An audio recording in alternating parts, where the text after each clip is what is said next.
The vehicle slowed to a stop beside a frozen forest road, its tires crunching against packed snow. The son stepped out first. Without meeting their eyes, he opened the trunk, pulled out a worn tent, and placed it gently on the icy ground. "It's only for a short time," he said quietly, his voice stiff and rehearsed. "It's peaceful here. You'll be okay." Before either of them could respond, the car door slammed shut. The engine growled, then faded into the distance, leaving behind two elderly figures standing alone in the cold. They didn't understand what had just happened. Only that the silence was final.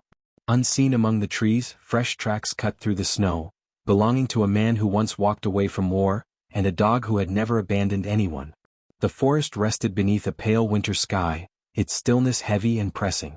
Daniel Reed moved steadily along a narrow trail, his boots breaking the quiet with each step.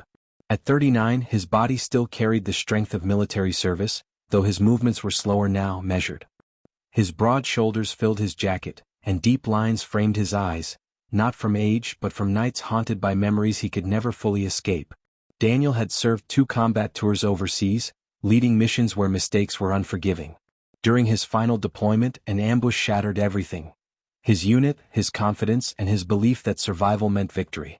He returned home without visible injuries, but the war followed him. Sleep came in fragments. Loud noises tightened his muscles instantly. Guilt settled into his chest like a permanent weight. That was why he lived near the national forest now, working occasional shifts with local rangers. The woods asked nothing of him. They didn't judge or question. They simply existed. Beside him walked Rex, a 7-year-old German shepherd with a weathered black and tan coat dusted by frost. A thin scar marked one ear. His steps were slower than before, but his eyes remained sharp and alert. Rex had served alongside Daniel, trained to sense danger before it arrived. Like his handler, he carried memories of chaos and loss. As dusk approached, Rex suddenly froze. His body stiffened, a low growl rumbling in his chest. Daniel followed his gaze and listened. A sound drifted through the trees. Not wind. Not wildlife. A cough. Human. Weak. Daniel moved instantly. Through thinning trees, Daniel spotted a fragile tent sagging beneath the weight of snow. Its fabric looked brittle, out of place against the harsh wilderness. Inside, 2 elderly people huddled close together. The woman sat curled inward, her thin body trembling uncontrollably. Silver streaks ran through her hair, loosely tied behind her head. Her lips were pale, her hands shaking as she tried to keep them warm.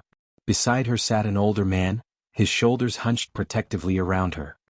His face was deeply lined, his eyes exhausted yet alert, his arms shielding her from the wind even as his own hands shook. Daniel knelt immediately. "I'm here," he said gently. "You're not alone." The man stared at him in disbelief. We didn't think anyone would find us." Daniel slipped off his insulated jacket and wrapped it around the woman's shoulders.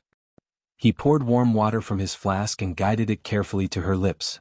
Rex lay beside her without command, pressing his body against hers, sharing his warmth. "How long have you been here?" Daniel asked. The man swallowed hard. "Almost a week. Maybe longer." Daniel clenched his jaw. "A week out here could have killed most people." The woman whispered faintly, "Our son? He said it would only be for a little while." Something inside Daniel fractured. He had witnessed war, destruction, and loss, but this was different. This was not chaos. This was a choice.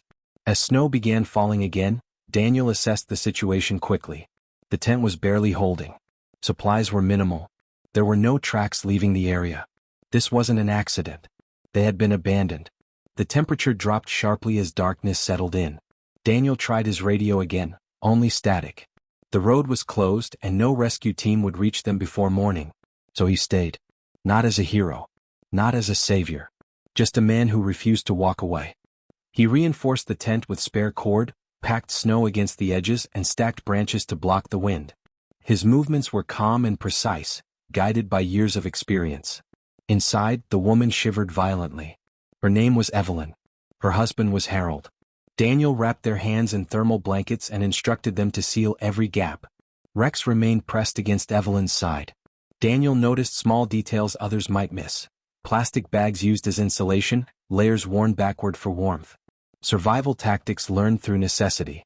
"You've done this before?" Daniel said quietly. Harold nodded. "You learn fast when you don't have a choice." Daniel divided his remaining food carefully, giving Evelyn the larger portion. She tried to protest, but he met her eyes calmly. You need it more. Time stretched painfully.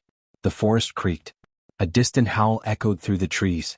Daniel remained alert, fighting the familiar tightening in his chest, the same feeling he'd known when he couldn't save everyone. But this time he stayed. The night dragged on endlessly, thin and aching. Daniel remained close, sitting outside the tent as embers from a small fire glowed beneath ash. Rex lay alert near the entrance, ears twitching at every sound. Inside, Harold and Evelyn drifted between sleep and memory.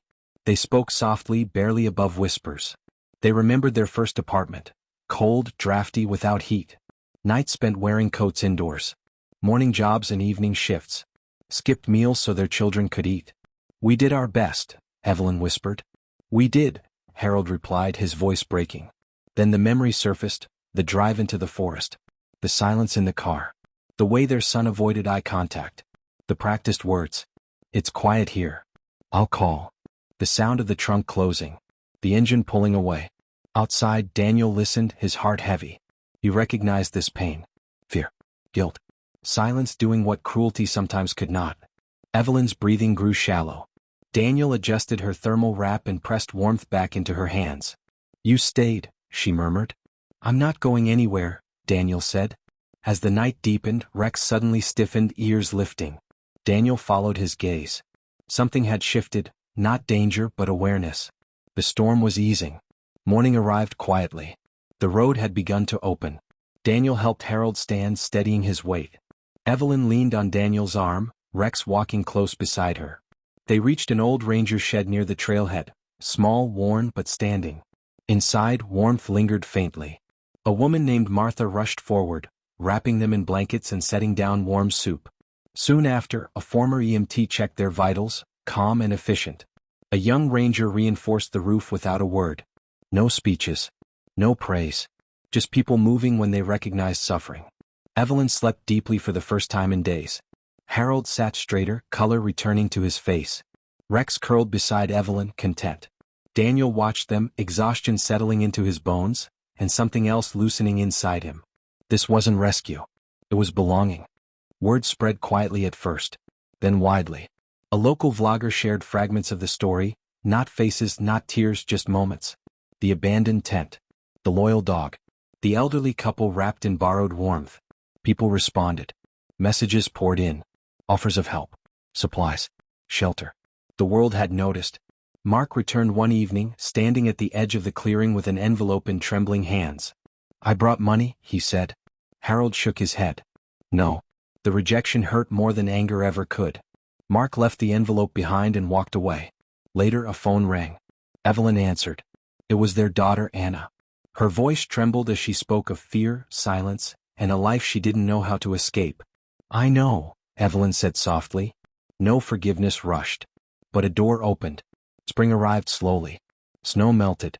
The ranger shed transformed, repaired windows, fresh paint, donated heaters. People came not just for shelter but for calm. Evelyn cooked again. Harold repaired furniture. Rex comforted silently. Daniel stayed. He realized something he'd forgotten long ago. Strength doesn't come from standing alone. Family is not blood. It is those who refuse to leave when the world grows cold. And sometimes the greatest miracle is simply choosing not to turn away. If you want next,